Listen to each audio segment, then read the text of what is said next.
Oh, well, yeah. No surprise we have a big rally here. Dow is holding on to at least a good chunk of its gains. Disney, Dow Component, reports quarterly results in less than a half an hour. And one of the most closely watched metrics is going to be how many subscribers its Disney Plus streaming site adds. The Street is expecting more than 10 million net additions in the quarter. Are they going to make it? I don't know. Nothing in the streaming world is a sure thing right now. Last Thursday, the industry suffered major upheaval when Warner Brothers Discovery CEO David Zaslav said that the bloom is off the streaming rose, bluntly stating, quote, "We can't find an economic value for this idea of expensive films going direct to streaming, so we are making a strategic shift to theatrical movies." The canary in the coal mine for streaming, though, was Netflix, which has been reporting subscriber shrinkage over the past 2 quarters. Enter content provider Candle Media. The media roll-up play run by ex-Disney execs Kevin Mayer, who launched Disney Plus, and former Disney CFO Tom Staggs, has billions in backing from private equity heavyweight Blackstone. And boy, has Candle put that money to use. A year ago this month, Candle bought Reese Witherspoon's production company Hello Sunshine, which produced Big Little Lies and The Morning Show. And more recently, Candle has hoovered up Moonbug Entertainment, the company behind the wildly popular children's show Coco Melon, along with Faraway Road, the producer of Netflix hit series Fauda. So, if anyone has a read on the streaming world, it's Candle Media's Kevin Mayer, who joins us now in a Fox Business exclusive. Kevin, man, you guys have been busy. What did you make of David Zaslav shocking much of the streaming world and maybe their investors when he pretty much declared the era of streaming evangelism is over? Because you know that business very well. I do. Thanks for having me on the show. I appreciate it. Always a pleasure, Liz. So, look, streaming is far from dead. Streaming is very robustly growing. If you look at Netflix with over 220 million subscribers, you look at Disney Plus, I don't know what they're going to announce today, but they were, last we saw them, they had 137 million subscribers. HBO Max is doing well. Paramount Plus added subscribers. Streaming is a new paradigm for consumers to interact with and consume awesome content, and I think it's here. Obviously, it's here to stay. I think at Warner Brothers, you know, David Zaslav has his work cut out for him. I think he's going to succeed wildly, but he has a lot of debt. He has linear channels. He has a traditional theatrical business and streaming, all of which he has to manage very cohesively, and has to align all those businesses in order to maintain his, paying back the debt and growing his EBITDA, which I'm sure he will. Well, so yeah. I wouldn't read too much into those statements. But, you know, when you look at all the subs that Netflix, for example, lost over the past 2 quarters, the first quarter was definitely a surprise. People were shocked. And then they did lose fewer than expected for the second quarter. But considering the fact that you've basically bit off a bunch of content you've purchased ostensibly that goes straight to streaming. Tell me exactly how you interpret that as you say that streaming is still very much alive. Well, Netflix still has over 220 million subscribers. Let's not lose sight of that. They lost 200,000 subscribers in the prior quarter, and they lost under 1 million this quarter. So yes, it's been disappointing, and their growth has flattened. I think it will restart as they penetrate, you know, incremental international markets. But look, they're spending over $18 billion in content spend. That's just Netflix. If you look at HBO Max, if you look at Disney Plus, if you look at Hulu, if you look at Amazon, if you look at Apple TV Plus, there are tens of billions of dollars being spent on content. And the thing I like about our positioning with Candle Media is we're an independent studio. Yeah. We are not captive to any streaming service. We can sell our incredible shows to all the different streamers. And if you're, you know, Netflix, you can no longer buy product from Disney. You can't really buy product from Warner Brothers very easily because they're all feeding their own streaming services. So being an independent provider of must-have high-quality content, like Candle is at this point, we love our positioning, and there's still a huge amount of money being spent on great content. And you did it very quickly. And you talk about huge amount of spending. How much more cash are you and Candle willing to spend? And I suppose I should add, is Blackstone willing to spend? You're backed by the private equity outfit.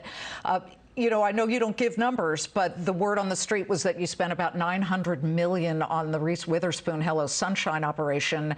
And there was a lot of chatter at the time, like, wait, what? That is so overvaluing that company, because I know before you headed up Disney's direct-to-consumer, you were chief strategy officer in charge of acquisitions. I mean, your fingerprints are all over the most prolific and valuable deals Disney ever did: Pixar, Lucasfilm, Marvel. But when you and Staggs picked up Hello Sunshine for that much, you know, that's not far from what Lucasfilm with Star Wars went for, which was $4 billion. How mindful are you of the spend right now? Look, we're very mindful. We're stewards of Blackstone's capital, and they've been an incredible partner for us, I have to say. I'm so glad we're working with Blackstone and their limited partners who are also investing alongside Blackstone. We think we have a portfolio that really works. If you harken back to those days at Disney that you just mentioned, when we bought Marvel and Pixar and even Star Wars, Wall Street thought we overpaid at the time. And I am here to tell you that high quality content with a brand that really means something to an audience, like Hello Sunshine means to the female audience, that's content made by women for women, putting women in the center of the storytelling. That resonates with audiences, and that really works on streaming platforms. And so I think it's easy to point a finger and say, hey, they paid a lot of money, and it wasn't inexpensive, but we buy very high quality companies, very prominent brands, and we think they're going to work. We don't buy turnarounds, so we pay a fair price, and we've collected some really great assets, all of which are growing very nicely. So we're very happy with our position. Okay, this is an obvious question. Are you currently in talks to buy more companies and to continue this roll-up? Because I know that you put some money into Attention, ATTN, which is the short-form content for Gen Z and millennials. And there's some other opportunities that I would imagine are out there right now. There are. I mean, we're looking at domestic and international studios to acquire. We believe in franchises and brands that really have meaning and resonance with consumer segments. So we are out there. There aren't, a huge number of companies we're looking at, but there are several right now. And so nothing to announce at this moment, and maybe nothing to announce in the very near future. But we are still out there looking for great brands and franchises to add to our great company, I think. Are you still having the same conversations with the streamers at the same clip that perhaps you were maybe 6 to 10 months ago? And I ask that because as we've seen these numbers come down a bit, you look at how much they are willing to spend at this point, and everybody's suddenly become so mindful of, oh, maybe there's a recession. Maybe we need to hold off on hiring. Tell me about the atmosphere of deal-making and meetings that you've been having. Yeah, that's a good question. Look, I think there's now a healthy reversion to quality. There was a very hectic pace of deal doing and acquisitions of content by these streamers, almost without regard sometimes to the underlying quality and meaning of the franchises that they were acquiring. Now, I think that folks like us, like Candle Media and our various properties, are well positioned because there is a flight to quality. People are understanding that the spend has to be more judiciously put out there. And I think if you have very high quality brands and brands that really connect with audiences and franchises that have a multi-season and multi-platform cash generation potential, I think we're better positioned than ever. These streaming services are still in a pitched battle to acquire subscribers and to retain those subscribers. Yeah. And to do that, you need great content. So if you have the goods, like we do, I think the positioning has never been better. Well, it's definitely a land grab, and I'd be remiss if I didn't say now we're about 20 minutes away from Disney's earnings. Bob Chapek having a bit of a rough time harnessing Disney as the CEO. The stock is down about 39% over the past year.